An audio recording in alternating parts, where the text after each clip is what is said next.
And welcome to the final part of the first. Blech. Welcome back to the Banner Saga Let's Stream, and probably the final part involving the Banner Saga's first game. There, got that? Blech. So, last time we went from the Siege of Einertoft all the way to Sigrholm, and in this one we're probably going to wrap up the rest of the game itself before we do anything. Thing involving Game 2 and otherwise. First, due to my own weak supply stream, I'm gonna basically buy a ton of it. Fuck it. Ton of it just so we don't die. And then let's talk to Ivan. You're really worried about her, aren't you? What? Oh, Juno. Worry doesn't even begin to describe it. If she doesn't find us here or something has happened to her, are you sure what you saw was real? It could have been a dream or, I don't know. You were pretty exhausted. I don't know. To be honest, I'm not sure anymore. Everything is a blur. Don't tell the others I said that. I have to hope it wasn't just a dream. What's it like, being a mender? Questioned the wizards of the logistics. Being a mender? I guess I never really thought of it like that. It's just part of me. They knew very young that I would join the order. Born into it, you could say. My mother and father, both menders. The guild is for lots of people now. Builders and healers. Do they all pull lightning out of the sky? No, that's not normal. It's one of the reasons why I know Juno. She's one of the council. She helps me control things like this, so we don't end up scaring people. How exactly does weaving work, anyway? Well, the hardest part is usually seeing the threads. Everything is part of the tapestry. It's made of threads woven together. If you could see the threads, you can manipulate them. I don't know how to explain it, really. It's like trying to play a harp with invisible strings. Look at my staff, for example. Some menders carve intricate patterns into the wood to help them remember the shapes of... like I said, hard to explain. That is exactly me trying to explain anything ever. Why is Bellower still following us? I saw Grofheim as it burned. Ivan gets a faraway look in his eyes. The Sundr blew through it like a tempest. The Varl fell in the thousands. Most of the Sundr left the city and headed south. Who knows where they are now? They might be destroying every town they come to, or heading toward Arborang. Bellower stayed in Grofheim, just for the sport of it, I think. As we fled to Einertoft, I thought he must want to wipe out the Varl off the map completely. But then he came after us. Maybe he knew Ivor was the one who killed Reyes. Maybe, but let's just make sure he doesn't catch up. Do you think this is the end times? Rook, what the fuck do you think with everything that's happened? I don't know what to think. I wish I could give you a better answer. Even if we escape the Dredge, that serpent said a darkness was covering the world. I don't know how long that will take, or what it means even. I'm just trying to solve one problem at a time. The Menders are in Arborang. If we can find ships and make it to the capital, we might have a chance. I won't take any more of your time. No, it's okay, Rook. I appreciate the talk. It's good to stay grounded. I spent all day worrying about serpents or Sundr. I think a lot of people are intimidated, or scared maybe, of me. Don't worry, it's nothing new. I'm used to it. Maybe sometime we could talk about things that don't include the world ending. Yeah, Avon's got some things on his chest. Also, there's a good reason why the game kind of hints you shouldn't stay here. Because every day you stay here, the people who live in Sigrholm try to rob the fuck out of you. So we gotta get out of here. Rook, wait, please, Ivan begs. She said she'd be here. We need her. You can tell he's afraid of leaving, as though he'd be giving up on Juno. I'm sure she'll catch up with us. Avon looks across the lake with a 1,000-mile stare. He says nothing. We got problems, says Ivor. The whole place is flooded. We could try to walk the muddy bits, but it will be slow going. We could try to float the caravan over the lake, but we might tip or get stuck. Or we could just go around the whole thing, but no idea how long that'll take. What do you think? There is no real option that won't kind of kind of take something from you, but the best case scenario is pay the locals to help you. The locals become a lot more helpful when you swallow your pride and start offering food to help crossing the river, greedy bastards. They give you small fishing boats to borrow and show you the area with the best chance of making it across. You hope your luck holds as you launch from shore. Despite, or you suspect, because of your vigilance, the locals of Sigrholm don't try anything underhanded as they take you into their small boats to the other side of the lake over several trips. You leave them with a generous amount of food and they row back to their town. You hope it's worth it to buy some space from Bellower, who might have to drag his armies through the mud on foot. The other fact they're stone, it might be hard that they don't just sink.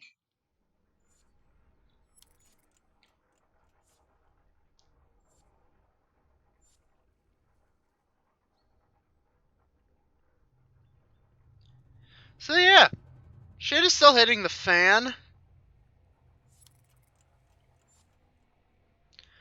I should mention, for those who picked Neff as a character, this is around the area he'll double-cross you and try to kill you. A woman stifled scream failed to overly concern anyone. It was only a matter of time before your expectant mother gave birth. The caravan is simply excited by this first sign of new life since the trip began. And there's couple things we can do, but for the sake of not losing all of our morale, call for a day of rest and celebration. Though as I think about it, this might kill me since I'm wasting supplies. When the baby's cries replace the mother's, the entire caravan cheers. You raise your drink to the family, saying, "Tomorrow we rest and feast to strengthen long life." Again, everyone cheers, glad to forget their worries for some small time. Oh, god damn it! Well, I guess I had that coming.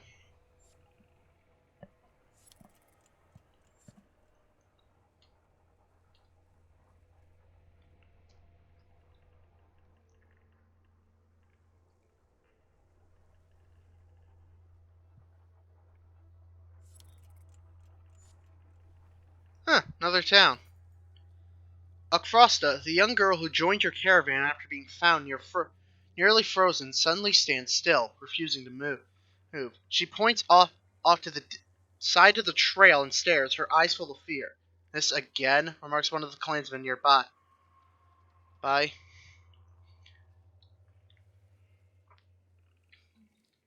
"Show me." She nods and slowly draws a tent. "It," she says, pointing to the tent, and then again off the trail. Your confusion prompts her to draw another symbol on the tent, one you've seen before on Dredge armor. Lead a full ambush party. See what you suspect might be Dredge. Quietly, you warn the fighters. Across this fear is well founded. Beyond a short ridge lies a large Dredge encampment. You have your warriors encircle the camp, breathe deeply, and charge. In the aftermath of the assault, you take stock of your fighters. Nobody lost, not a Dredge left alive. You leave their bodies as warning to any others who follow behind them return to camp in good spirits. So a girl who nearly survived dying of frostbite somehow knew that would happen. Some spoopish shit happening, and we're out of supplies, meaning that people are gonna die of starvation. God damn it! Why do I make dumb decisions based on morality? The villagers here are completely oblivious to the destruction that is coming. "All we've seen is some dark figures far off," they tell you. Aside from a few young families, they're reluctant to pick up their things and join you.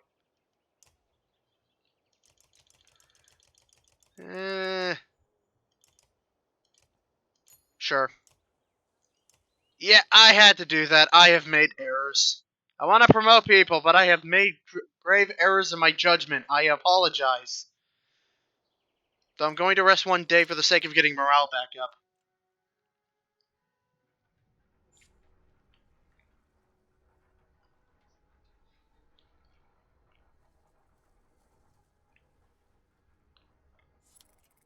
God damn it.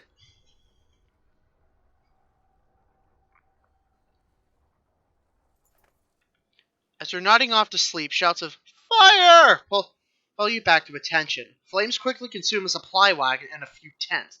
A woman cries out, "My boy!" and points to a burning tent closest to outlying Varl. Two of the giants are motionless, staring at the spreading fire with terror in their eyes.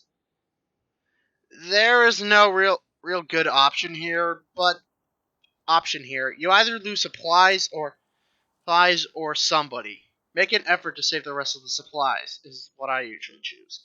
You and another man douse the wagon with a water barrel, squelching the flames and saving most of the food. After the fires die out, you find a woman sobbing at the sight of her dead son.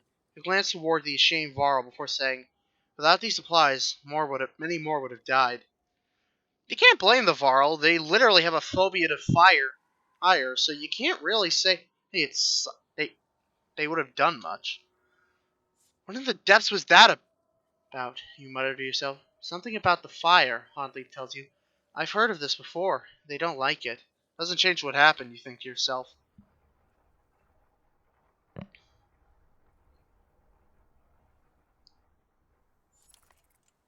More supplies missing! The woman by a wagon says to you. And look! Tracks!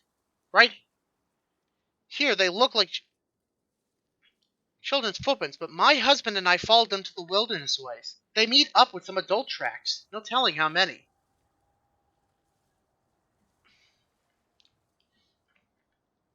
Send scouts to look for anyone following. You round up some volunteers who depart quietly. They return that evening with reports of a few tracks that ultimately lead nowhere. Someone may be trying to hide their tracks, but you don't have time to continue the search.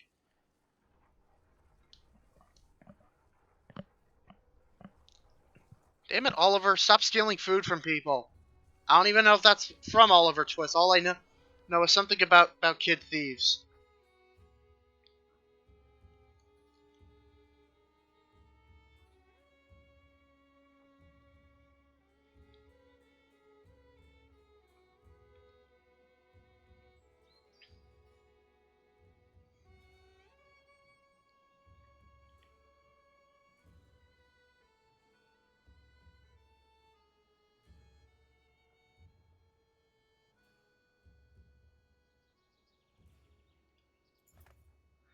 The imposing godstone of Bjorulf approaches. His severe visage makes it feel like he's watching you even now. The caravan spreads out, happy to be free of the confining forest and in open fields. Hogan pulls you aside to show you some red berries growing on an ash tree that looks like it was chopped down long ago. These shouldn't be growing here, he says excitedly. I haven't seen these in a long time. He and Mogan busily go about collecting the berries. In fact, in honor of Bjorulf, some of the caravan crack kegs of mead and wine before anyone can stop them. To the only god that matters, they shout. Everyone drink everyone drinks, and you're glad that the merriment that has spread over the caravan. This just kind of grants us an item for now, but in fact the godstone. You look at the godstone, Bjorulf's head surrounded by images of casks and drinking horns. Though he was always depicted as being stern, Bjorulf was one of the most popular gods of men in Varl, the one who taught them how to brew. It seems like more than coincidence that the long fields around Bjorulf's stone have always been excellent for growing anything you would need for a good drink. Drink. The god of brewery. Drink to that, folks. Join the merrymakers. You accept the mead being offered to you as you settle in and enjoy one of the few times you felt good since leaving Skogir. Somehow, despite everything that's happened, you're able to let it go for a short while. Woohoo! As the hour becomes late, the caravan is eventually ready to get back on the road. The day by Bjorulf's stone is one of the few memories that hasn't been tarnished by a specter of bad fortune, you think to yourself. Thank you, god of booze.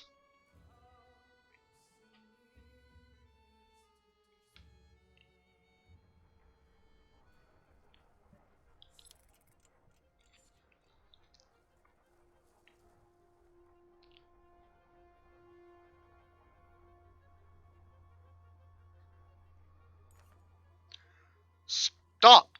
Up! A resolute voice calls from somewhere in front of you. The surrounding terrain comes alive with armed fighters surrounding the caravan. No need for bloodshed, the leader says. Leave a couple wagons and pretend you never even stopped here. You know what? Fuck you. How about you leave what you got instead? Ed, Russian reversal.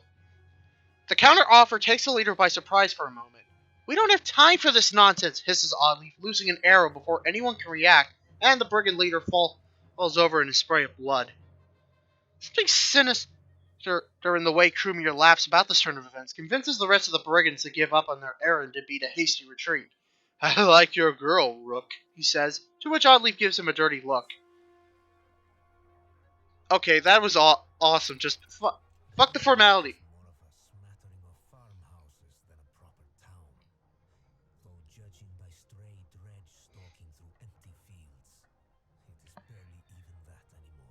Thanks for interrupting my joke, Rook, you bugger. Rainovic comes and goes as a long series of farmhouses, abandoned and crawling the dredge. The farmers have probably already fled to Boersgard. You try to hurry past, but are eventually spotted. Dredge are ambling in your direction. What is that? Points out Oddleif up near one of the longhouses. In the distance, a large person, close seemingly covered in blood, is cursing loudly and stumbling about. He staggers into a longhouse, laughing. Great drunk fighter round 50. The dredge heading in your direction turn back, roaring, and they begin to pound on the longhouse door. They seem to be holding a grudge against this particular person. You doubt that door will hold long. Rush to help. Against my better judgment, we should probably do something, you say. The others agree, even though it means putting them all at risk. As you quietly approach, the dredge have managed to splinter the doors and break through.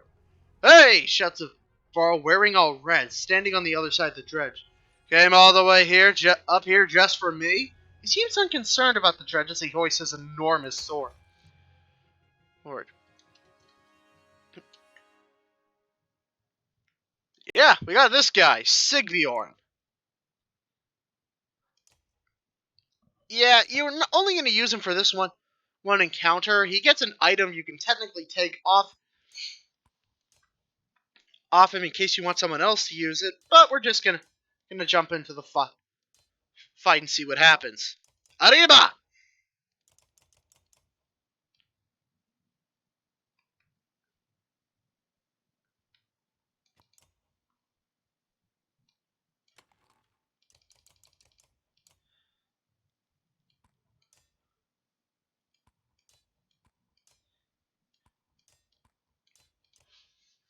Yeah, that'll work.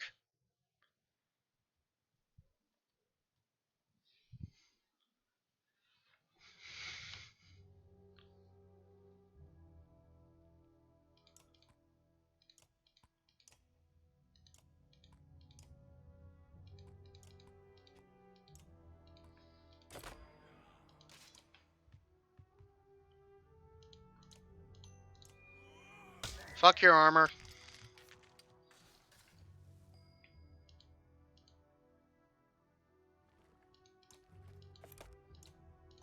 Like, seriously, fuck your armor.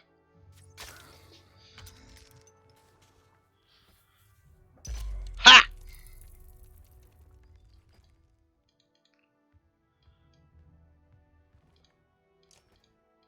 Andale! Oh, damn it, I forgot to hit something else. Oh, well. Well. There we go.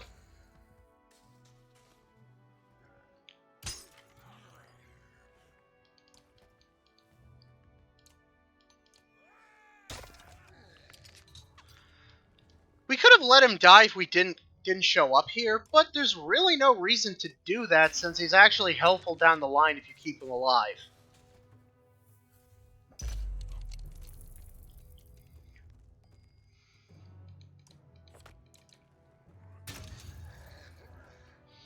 Come on, I need to get more kills on Krumir so I can attack that belt.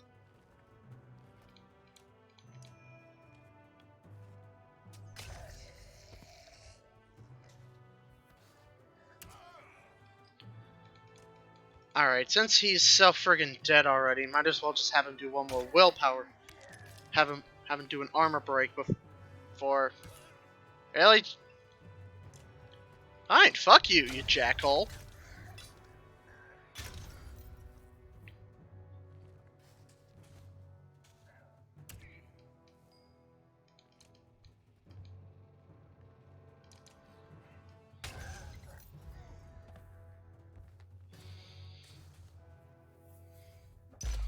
Cut it out.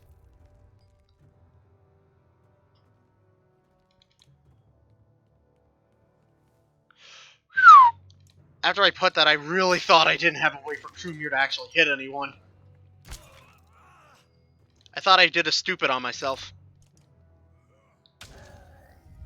Woo!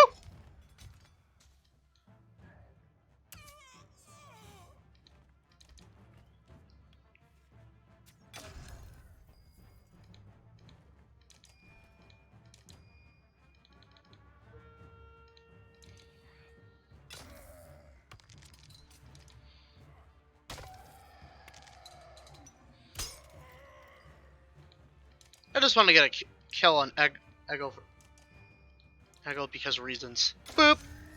Oh, hey, I was right. He actually would get a promotion if I got a kill on him. I was taking a gamble on that. Welcome to my mead house, Sigrholm's House of Mead. I wasn't expecting a Varl this far south, or this drunk. I can see that. There are people huddled in the corners of the mead hall, looking on with uneasiness. Who are these people? Who are you people? No, they're friends. They made this place. It's not really mine. You lower Dredge back to a room full of unarmed people? What is wrong with you? Well, he's drunk for one thing. Come on, I saved everyone in here. They shared some fine drink. The best drink. Wait, I was saving your ass. Remember that part? If you knew you'd come up here, you could have told me. What do we do with this guy? Again, we could just dump him at him. But not much meat is left. The townspeople show you a huge stack of barrels filled with quality meat and help you haul them back to the caravan. I'll miss this place. Good memories. Yeah, like I said, there's no fight anymore, so Sigrholm will just leave the party the second this is done. With some help, you gather up the cask of mead and head back to the caravan. Sigrholm and the other survivors in tow. The caravan gives the boisterous Var a large berth as you set out for Boersgard. My only assumption being he's fighting like his arms are swinging like a dingus and he's gonna whack someone up the skull while doing it. And now we come closer to the next bit. The hangover. What did I do? Sigrholm wakes in a pool of his own sick. Why am I surrounded by small people? The other clansmen let him sleep off his drunken stupor on the ground, and this morning he's paying the price. We could leave him and let him die and but let's help him recover a bit. Reluctantly, your clansmen offer any food and drink they can scrounge up together for the moaning Varl. When one offers thin meat, he pushes it away. In fact, take this away from me, he says, handing his massive meat stein. Eventually, Sigrholm comes to you. I won't get into details, he says. I was supposed to bring those casks from Reykjavik back to Boersgard. I drank maybe half. By accident. Point is, you won't tell anyone what happened, and I won't tell anyone about the meat you got, okay? Trust me on this one. You agree and get back to travel. So not only were you a supply runner who took out most of his own supply supposedly by accident, which I doubt, you also are now refusing alcohol in general. I can at least understand the last part. I think any more alcohol, you'd probably beat someone up. The sounds of a skirmish alert you to a Varl surrounded by half a dozen armed human fighters. One man spots you and shouts, "Leave us to our business! This Varl killed my father without reason!" The Varl is about to respond when a man attacks. The giant swats the blade aside and silently watches for the next assault. Let's hear what the Varl has to say. The Varl shrugs as if unconcerned, saying, "This one's father and I had a business deal. He lied, now he's dead." "Lies!" shouts the man. "You murdered him over a lie, you coward!" The men wildly attack the Varl, who deflects them well enough, but you're uncertain how long he can keep it up. Let's defend the Varl. Ivor, he says. We could use any Varl with a good sword on him, couldn't we? He nods, readying his weapon. The men immediately back off, the prospect of fighting your entire army suddenly unappealing. Yeah, but one-armed giant with a battle axe start threatening me, I'd back off too. They watch from a distance, shouting obscenities and something about injustice. Oh, hey, look, it's Congress. Yes, in the background, shouting idiocies at people. Varl turns toward you. Did need the help, but if I'm going to travel, I might as well be in the company of other Varl, he says, and he falls in line with the others, and you return to travel. Now we have one more random event before we reach the last point, so let's see if it's the stuff about the children and the supplies, because this could either make or break stuff. It's equally decent. Unar, the quirky old man with the leather head hands, says, if there's one thing I know better than women and meat, it's, well, he smiles. Well, nothing. But I know when a group could use some help. Just nod and let old Unar make everything better. No questions now. There is literally no gain if you just don't tell him to do nothing else, but let's appreciate any help. That evening, Unar clears his throat and loudly recites a tale of travelers, ending with war and death behind them seeking hope instead. They carry on with courage, using heart and head. Motherfucker, did you just make a story about us? A strange poem, but the caravan is happy for a changing pace. Unar bows and turns to assist the cooks. The evening meal is larger than usual, yet the supply wagons seem more full than before. You look to thank Unar, but he's gone. Like I said, I'm pretty sure Unar was a realization the gods aren't dead, and he was a spiritual jackass. Boersgard comes into view. A city of contrasting rich and poor, opportunity and gamble. Our best hope for salvation, or our graves. I would call him out for interrupting what I was saying, but we are in Chapter 7, The Slayer and the Slain, and the climax of the Banner Saga. Like Chapter 5, it's basically one last stand for all of us. Finally, you arrive at Boersgard, where the walls stretch for miles in both directions, and are littered with the bodies of Dredge, Varl, and men. Excuse the mess! That's a voice from above the gates. Looking up, you spy a striking Varl, his face wreathed with matted black hair. Movements at the gate catches your eye. Dredge are still banging on the gate doors without luck. He has no horns. Let us in! You shout. Sigbjorn pushes past. I won't be hearing the end of this for a while, he says, before yelling, Open up, Bulwark! They dug me out of Reinavik. You hear a laugh echoing in the wind as the doors creak. A dozen armed men, led by a massive Varl, make quick work of the Dredge and usher you into the city. So you'd have to keep him around. You might be interested to know they brought a mender. And here we meet another character most people would like. This is Bulwark. You didn't go get a mender. Where's the mead? Sigbjorn shrugs apologetically. I guess the mender will do. Either we've got a chance now, or we're completely screwed. Well, we have to do it sober, so we're probably screwed. I'm Rook. We've come a long ways, some as far as Skogir. Are you in charge here? In charge of the governor, I suppose.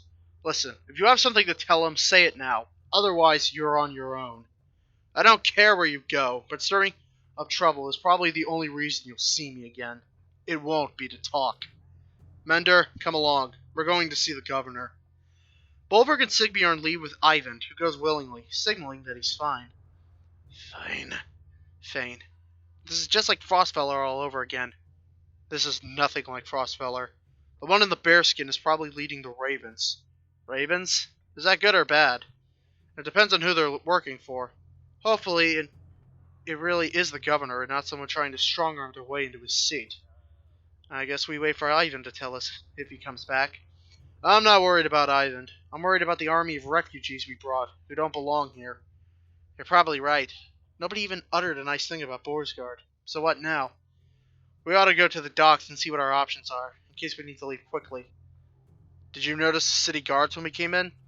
What guards? I have a feeling the ravens are all they got left. Something serious went down. And when Bellower gets here, he's going to walk right through this place without even breaking his stride. Let's keep that to ourselves for now. So, the docks. Yeah, reason why nobody likes Boersgard, besides its douchey governor who we'll meet later. This is the part of the world world from here onward in the realms of men that follows the Game of Thrones manipulation even though the world is literally going to die in the next 2 minutes thing. Where literally the armies of dead and monsters could be right outside the front door, and all that matters is who the hell is sitting on the throne. Suddenly it makes sense why a lot of people are going to be dicks here.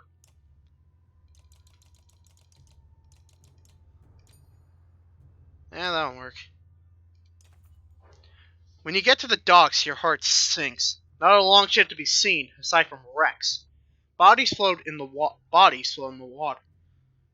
Buildings are trashed and boarded up. What happened here? Murmurs Alette. They're all gone, says Ivan, approaching alone. I see you had the same thought as me.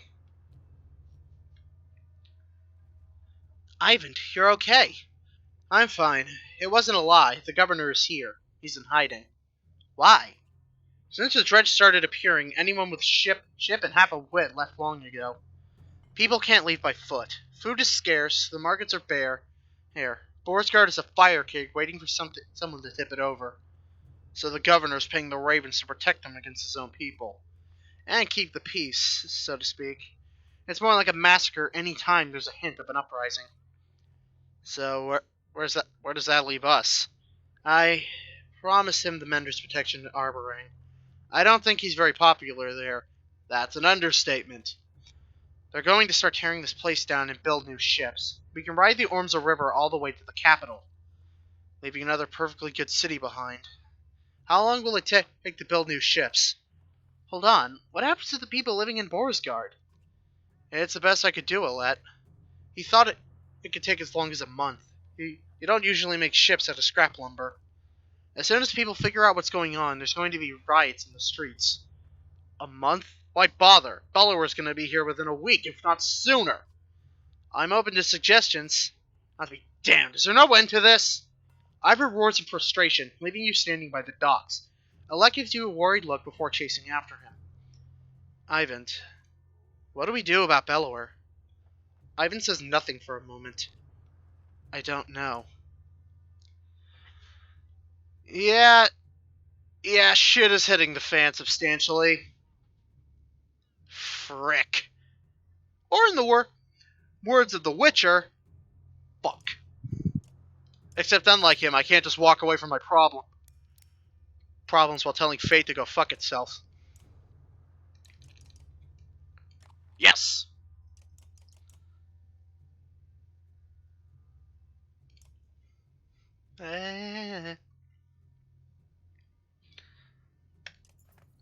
You find Ivor standing on the city walls, overlooking the fields outside. Dredge are keeping their distance, but continue to gather.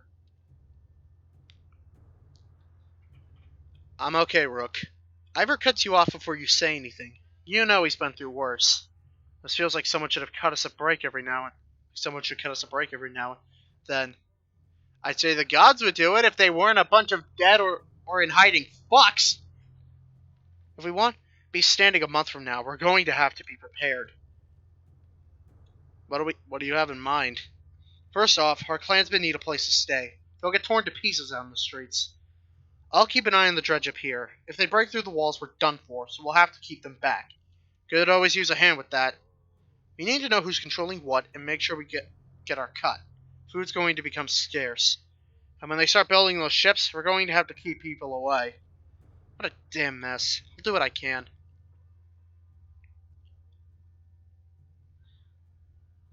There's a lot of things we can do here, so I'm going to just do the options I think are technically the best to do. Ivor explains. I'm leading attacks with Ivan every time the dredge get too close to the gates. Listen, we're going to lose fighters on Varl every day like this. I don't need to tell you what happens if nobody is manning this wall. We could always use help. You consider what you want to do. Knowing any of these tasks will likely take a full day. First and foremost, let's put Krumir in charge of leading the warriors. He is a war leader after all. Krumir! You shout, calling around the war leader. This is your expertise. Are you willing? Krumir is more than happy to switch off leading the charge, giving Ivor a break between fights. He spends the rest of the day showing you complex war strategies to reduce losses.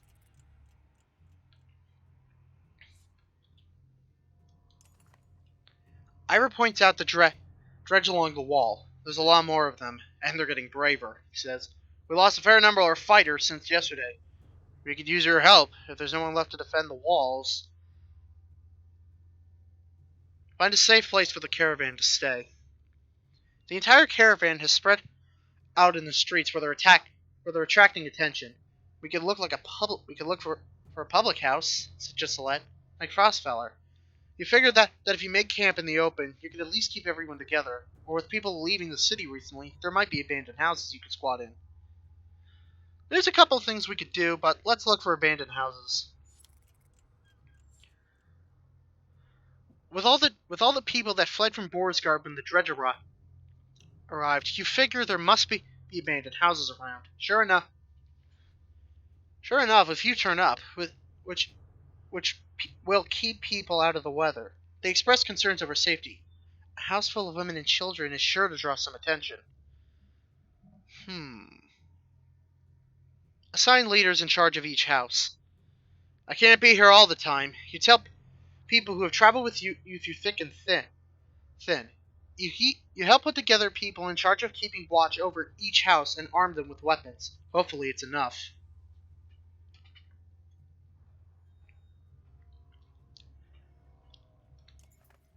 This is bad, says Ivan, as Ivor points across the battlefield. Aside from the fact that we're up to our necks in Dredge, a stone singer has showed up. We've been losing warriors left and right. If we don't deal with it, this wall will come down by the end of the day. Just one of your clansmen from the caravan finds you. Just wanted to tell you, things are fine. People you left in charge are doing a good job. You even stopped some looters and sent off with a little warning for anyone else thinking of coming from us. Swear I even saw some of them smiling. He departs, leaving you to worry about other things. Dad, there's a riot at the docks. Allegra runs you out of breath. They're trying to smash up the boats. When you calm her down, she says the ravens are there, but there's worry that things could get out of hand. I will say, getting some rest does nothing, and investigating the riots really doesn't help in any case.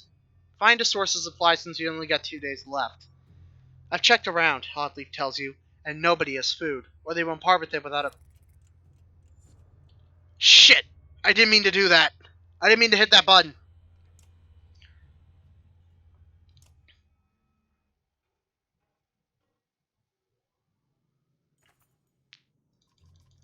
Alright, apologies for that, but I am going to speed through again just to catch up to where we were. I apologize for doing this and looking like a cheap bastard, but there is only one option in that case I know that's actually good.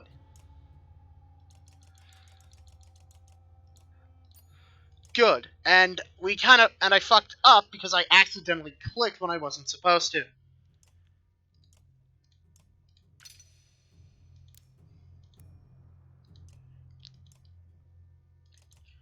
Posu, I am seriously sorry about this. I do not mean to be this much of an idiot.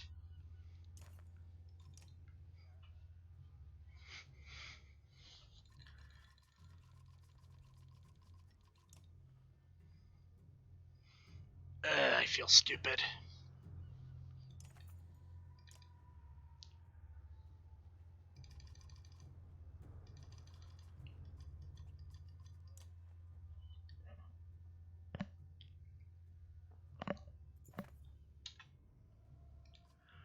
First crew mirror.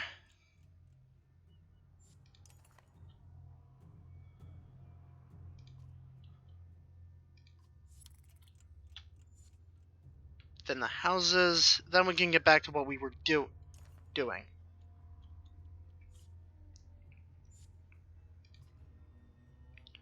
What we should be doing is this. You find the massive leader of the Ravens along the docks, where they're doing their best to keep a growing number of people in check while the boats are being constructed. You question him about food supplies. Should have brought your own, he says. I can't go giving it out to every last person in Boersgard. I'd kill every last bastard in the city for some good mead, though. This place has been dry for weeks. Mead, you say? Well, let's go sell Sigbjorn out. Offer the mead you picked up in Rainavik. Let me get this straight, says Bulver. You happen to come through Ravenwick with Sigbjorn in tow, and plenty of mead to go around. Is that right? You hesitate a bit too long. I'll murder that motherless yox, growls Bolverk as he turns to leave. He grumbles. Bring the barrels and we'll make a trade. The caravan protests when you tell them the deal you made, but when you return with more supplies than you expected, the complaints vanish. Thankfully, that doesn't really hurt Sigbjorn, but I can imagine he got a fist in the face for what happened.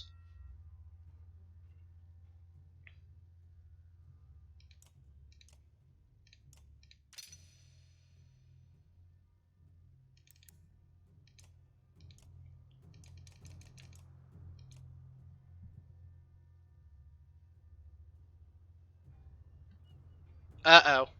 Yeah, you probably saw both the stone singers here and this. This morning, I saw him. Bellower's here. With the number of losses we taken, and sure it won't be long now. Ivan leads silently on his staff nearby. You consider what you want to do now, knowing that any of these tasks will... Yeah. Let's just join in defending the walls for today. I'll be honest with you, Ivor says. There's too many of them. We're just delaying the inevitable at this point. You catch his eye. Still gotta try, you say. Yeah, things are looking pretty bad, as you can tell. I'm just gonna put this... Where is it? Rook. Uh-oh.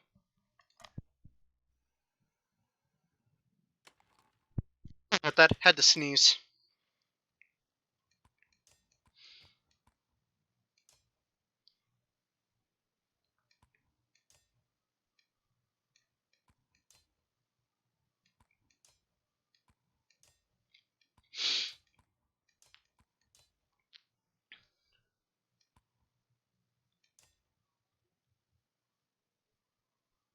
Yeah.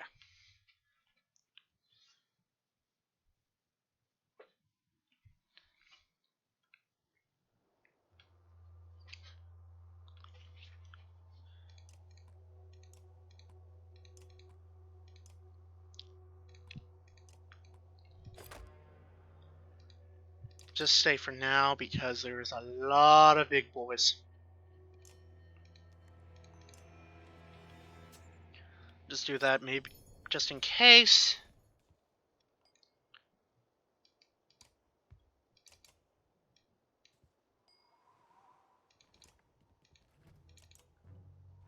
Screw you.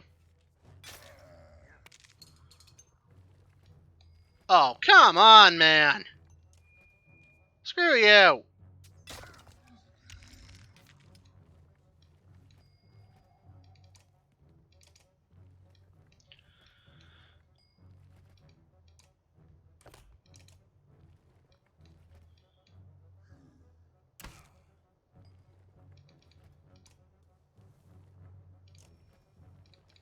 I'm just gonna plant one there to see if the big guy will do it. Nope, the game's just being a bastard. Okay, fuck you and your armor. Yeah, see, 7 out of 9. His whole armor is gone.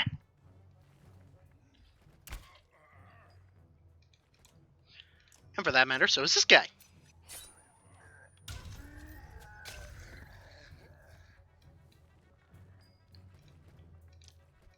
Do this to get an armor break chain. Tee!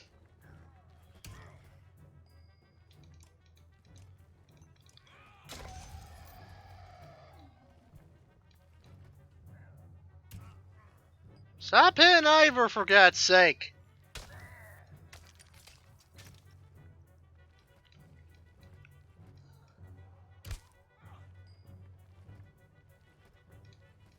Eh, might as well. Boop boop!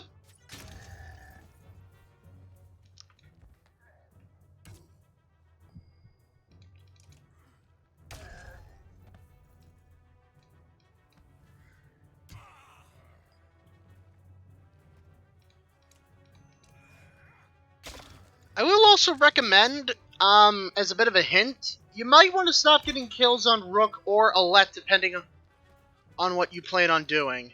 Just a heads up. Just be careful about it. I feel like Hagrid. I'm saying too much. I should not have said that. I should not have said that.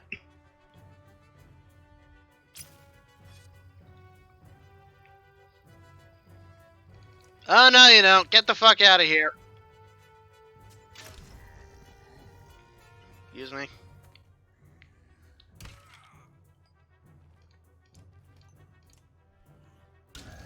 Should have washed your ass. Oh, this should be hilarious. Bye, bitch. Overkill.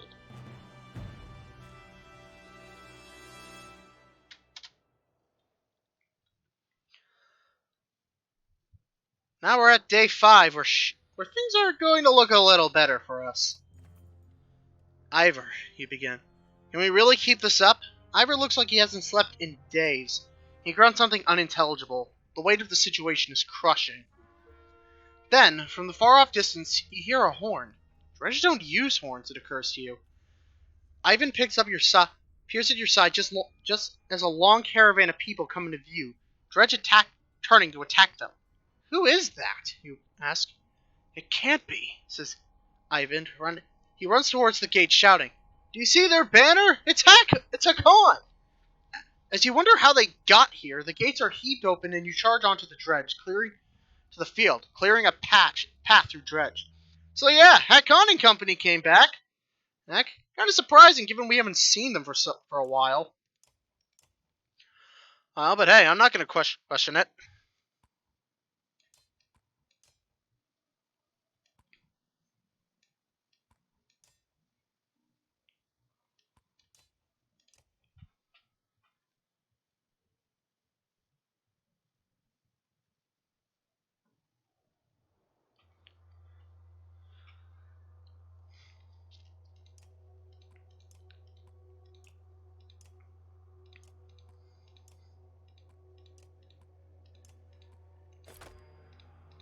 Just hold there for now because there's not much we can do.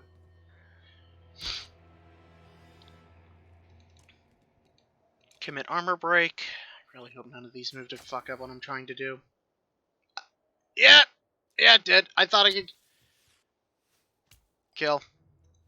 Thought I can stop those bombs from going off by Gunnulf doing the thing.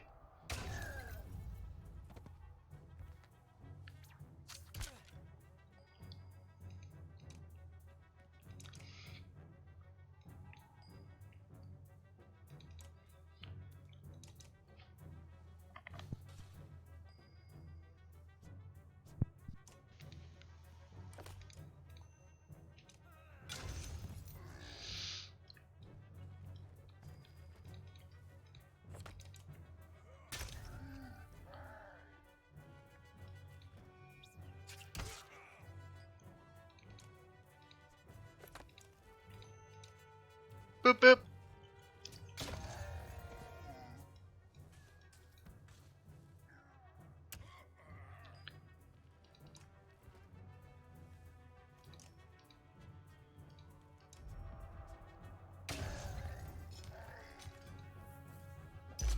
Okay, that only really worked on Gunnulf, but I'm not sure he's even going to get a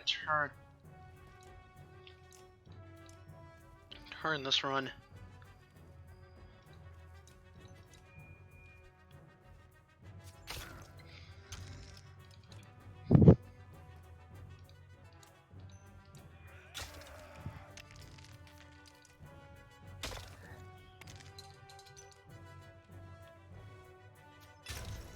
Hooray!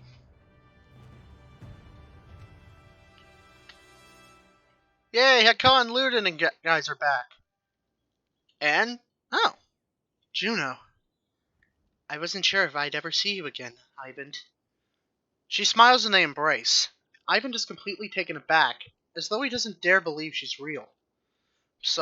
I'm sorry. I couldn't make it to Sigrholm. I ran into problems. Problems is putting it mildly. There's a mile-wide canyon practically splitting the world in two over those hills. Couldn't find a place to cross. Worse, Dredge are practically falling out of it like blood from a wound. They're not coming from the north anymore. They're everywhere. We noticed. Glad to see you made it out alive, Ingvar. I take it the others didn't? Hakon becomes quiet, then he motions towards Juno.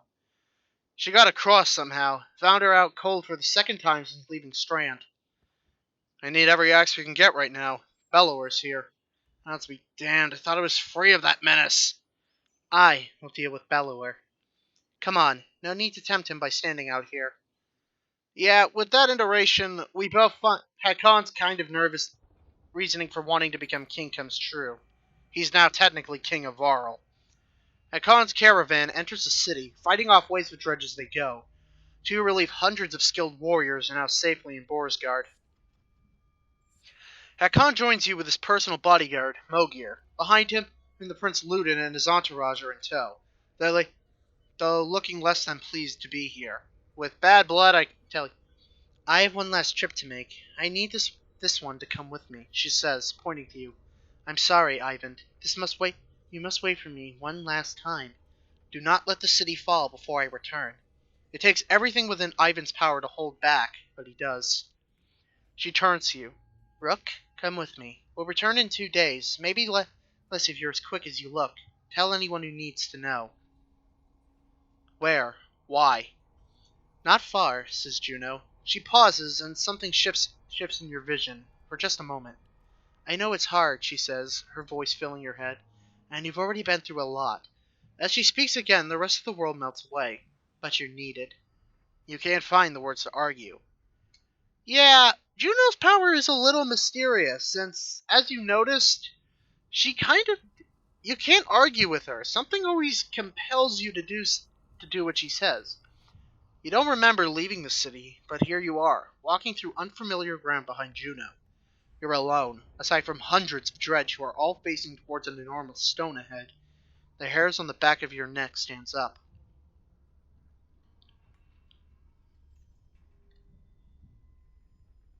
I don't like the holy congregation I'm looking at right now. Yeah, this isn't creepy at all.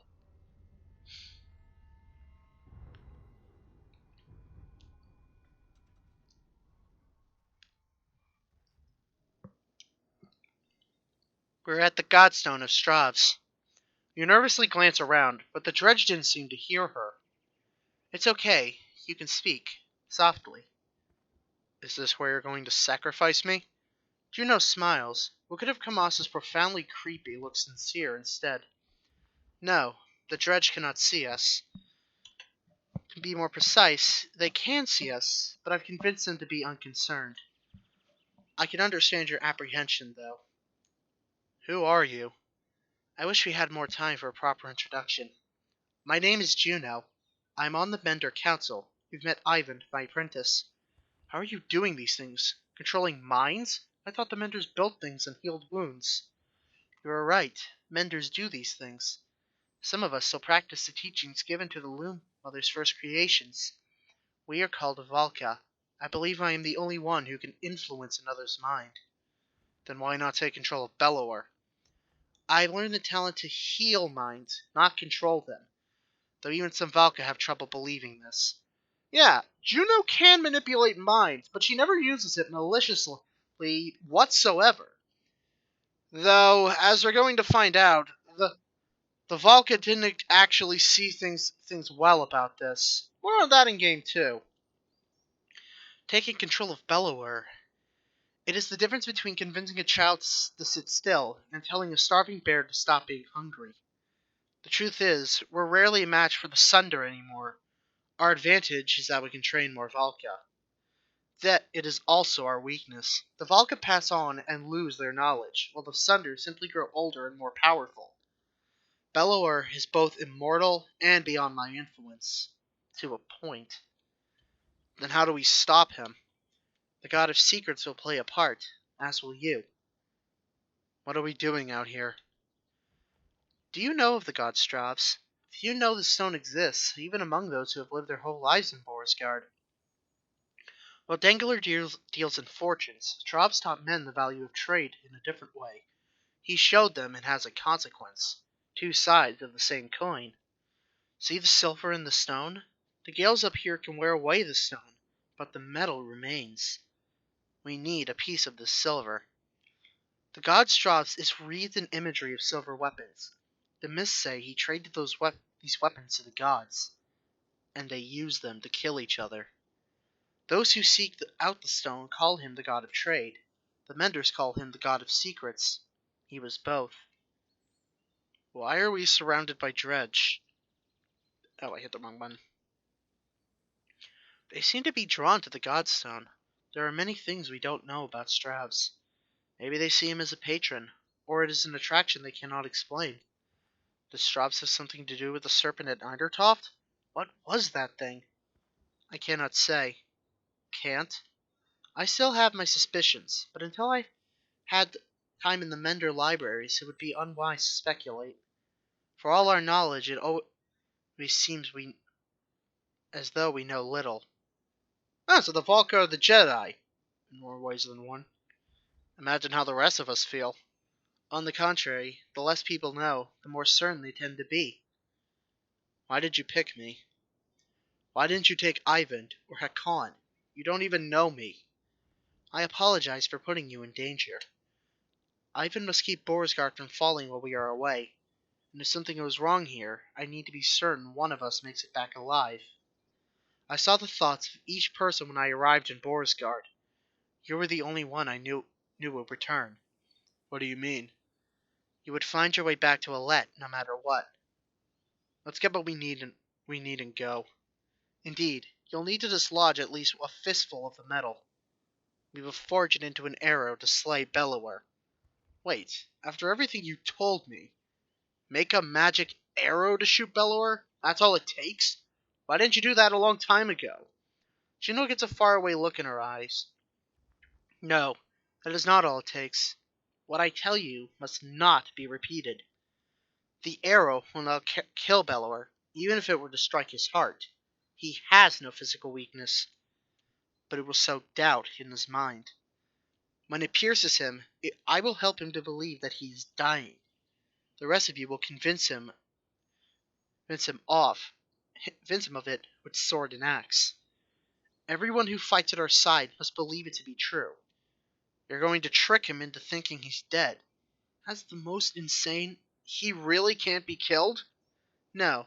Someday he will awaken and realize he's not dead. I imagine he will be quite upset. First we must make the arrow. Focus on the task at hand. She looks knowingly at the Godstone, waiting for you to start climbing. Rook, I am not certain how the Dredge will react when you do this. And behind us is a sudden drop, so be careful. So yeah, Bellower's power isn't so much immortality in my head. It's belief. He believes he's immortal, ergo he is. But if he believes he can die and that he is dead, it will be so. Kind of an interesting concept, since belief is usually something never taken to this far of an extreme. Usually, I see. Approaching the back of the stone, you start to climb, looking for a loose piece of the silver vein. Even without looking out onto the dredge, you can feel each sinister face watching you closely, held back only by Juno's influence. Panic races through your blood. We could easily just let ourselves die by telling her we can't do it, but let's climb higher.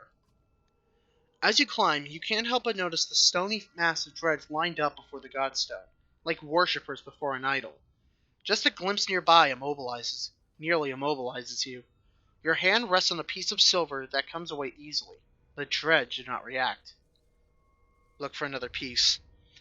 While you're here, you glance quickly around to see if there's any more low-hanging fruit. You're able to pry away another, smaller piece of silver ore before your nerves give out. You nimbly descend to where Juno is waiting. Well done, she says. As you walk back through the dredge, their heads turn in unison to follow. The dread that lingers, and the shaking in your hands, does not subside for hours. So yeah, that was both creepy and exposition heavy. You approach the gates of Boersgard again, relieved that they're still standing. It looks like they took a beating while you were gone. Alette rushes to your side and throws her arms around you once you've crept through the gates. Juno smiles at the reunion and tells you, Take this time with your daughter. Find a smith who can fashion an arrow from that silver. I have other things to which I must attend, but meet me on the walls when you are done. So yeah, we got a ton of people who we can now, including Ludin, Ursa, Eric, Mogir, Grease, Percy, and Hakan. So we've actually got a decent sized number of people back. Yay! Let's just promote him to level 5 because I feel like it. And give him Straw's Whetstone, the item we just received, which gives 20 crit chance. Why am I giving that weapon him, and why am I promoting Nid again? Because this is the only game I've actually used Nid decently in anything I've ever done in this game, and because screw it.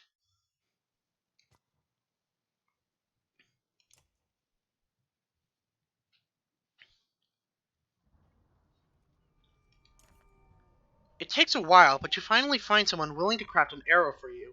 He eyes you suspiciously when you show him the silver, but shakes his head and gets started. Alette watches, the smith's fire reflecting in her distant stare. I talked with Ivan a long time while you were gone. He told me a lot about Juno. Is she really as powerful as he said? Maybe too powerful. As long as she's on our side. Dad, I think I know what's going to happen now. An arrow? She's going to make you shoot Bellower, isn't she? I don't know for sure. Come on, who else is going to do it?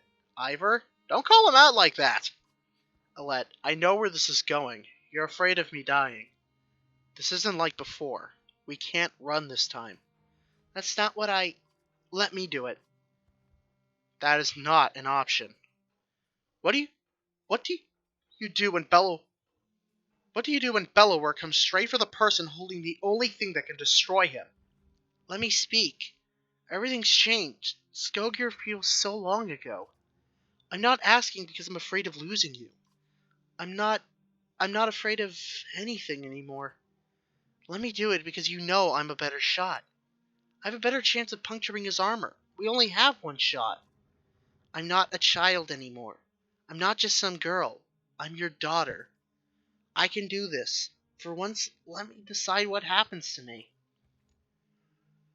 As I hinted with what I said earlier, and what Rook said, whoever shoots the arrow at Bellower will not survive the end of the game. Either Alec can die, or Rook can die. I'm sorry, Alette. No. She stares into the firelight. You wait for the tears to come to her eyes, but they never do. Just promise we'll be together. You sit by her silently until the smith finishes his work. You might wonder why I'm condemning Rook, but there's no choice. It's a one or the other situation, and ultimately, and as we find out in the next games, Rook's grief would catch up to him and hinder some decision making. There he is. Juno was in the middle of an animated debate as you approach, the arrow in your hand. There is little time left. Bellower knows we're here. Whether he is waiting for more of his forces to arrive, or simply wants to starve us out first, I cannot tell. But he will not expect a direct attack. Is this a joke? How are we going to do that? I will take a handful of warriors to face him. I can keep a small group hidden from sight. The rest of you will lead the charge from here. With luck, Bellower will send his armies away from himself to meet you. What about the ravens? They may protest. They will not. I've arranged a task for them. Even if you make it to Bellower, what chance is there of defeating him? We saw what happened at Eidertoft. That thing can't be killed. Juno shows him the arrow you had forged from the godstone silver. This will make him bleed like the rest of us. Once he is pierced, he will be vulnerable. She looks you in the eyes. We only have one. Do not miss. And bring only those you absolutely need. It will take all my concentration to keep the other Dredge from swallowing us up. I cannot join in battle. And if we kill Bellower, then what? The Dredge will just wander away? That is my belief, yes. I can't say for certain. This is a doomed plan. Help us hold out here until the ships are finished. And then what? Bellower will hound our every step, all the way to Arborang, where I am certain more Sundr await. Now is the time to speak to loved ones, in the memory of any god that pleases you. Rest. In the morning, we slay a Sundr. So yeah, this is a pretty decent climax for the first of a trilogy, facing off against what can't be killed by trickery and deceit. The silence is what you remember. You rise in silence and walk through empty streets. Upon the wall, two armies stand silently watching each other. Your footsteps echo on the wooden floorboards as you approach Juno. She breaks the silence. It's time, Juno says. Gather your allies. Today one thing will end, another will begin, and our actions will decide which side we stand. We have to take Alette and Rook into battle, no matter who has the arrow. Bro. For the sake of this and keeping people who had been major characters, we're going to take this group as the one who's going in. The reason is because well, they are the major characters of the story. It would be kind of unfair to keep them out of the final climax.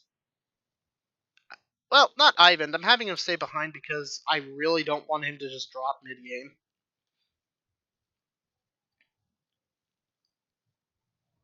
But now we stand before what can't be killed and what must be killed. The immortal. Still your fear. Listen, I will try to guide you. Bellower is a hard son of a bitch to beat, as you could probably guess. And the only way the arrow will work is if we take out all of his armor. Why didn't I bring Krumir for this? Because I am a very poor planner. Oh, for once he didn't do that shriek. I just say that because usually that's his opening move. Move to the entire fight.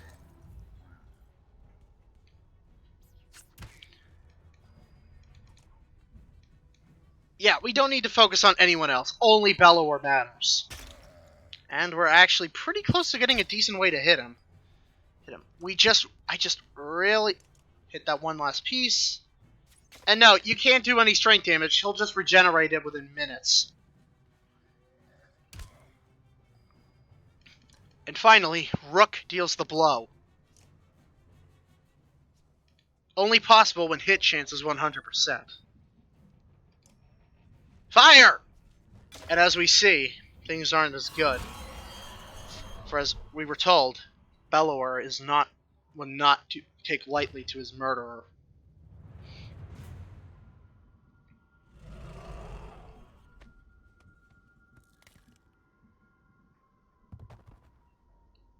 The hunter is no more. Only the child remains. But still, one last thing must be done. The defeat of Bellower. No! Dad! Please help him! Haste, child! Finish Bellower now! Enraged, now wounded, Bellower will retaliate immediately when struck. For every attack you do to him, Bellower will instantly strike back, get another attack to strike.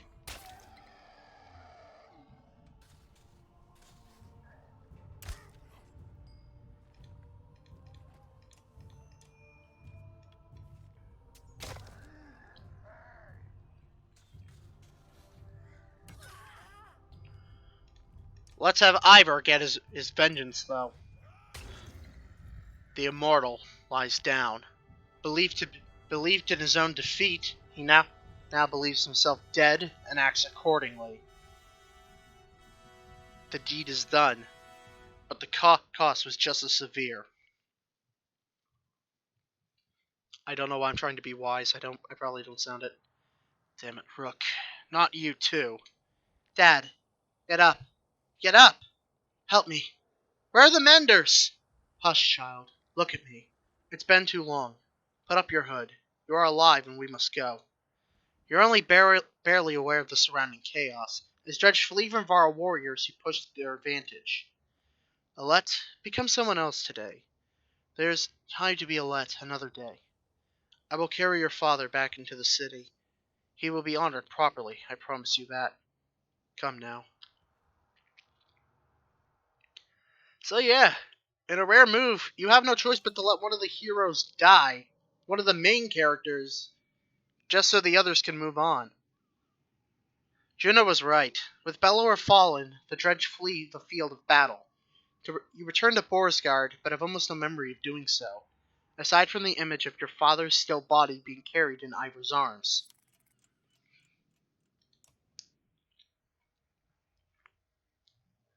So we should have time to finish the ships we need. I think you're right. The Dredge don't seem interested in us anymore. Since Bellower fell, they've been going their own way. The Ravens have been keeping the docks clear. Juno's talking to them about something now. When those longships are ready, we'll be able to sail all the way to Arborang. With luck, before the darkness shows up here. How far south does it spread? I couldn't say. Hopefully not far. And as we find out in the next game, we'd know if it was southward enough to see. We'll get the prince back to his home, and Hakon has already We'll get the prince back to his home, and Hakon has already decided to come with us. There's not much else to go back to. The two look up as you approach. Alette, it's nearly time. Soon we'll be ready to leave Boersgard, find somewhere safe. Our ship is done already, at the docks. I have it prepared for Rook. I don't think I can do this. Come, Alette, it's time to honor your father. This is a moment that oddly gets to me, so I'll let this happen.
So, that was game 1 of 3 in the Banner Saga.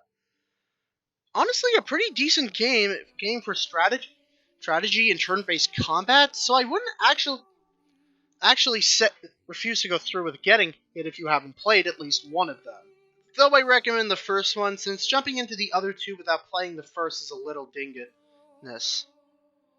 So, I actually really do love this game, and all three of the trilogy to be specific, but this is honestly what I consider kind of one of my favorite games ever made. But we are in an impasse in terms of story. Alette now runs the caravan, but Rook has moved to the afterlife, now eternally resting. Bellower has fallen and the Dredge have wandered back, But the trip to Arborang will not be as simple as what we are presented with. We now stand and close to the halfway point of this game. With the end is coming, the darkness still mysterious, the serpent in wait, and the end of the world still all too clear. But that's all for next time with the Banner Saga 2. See you next time.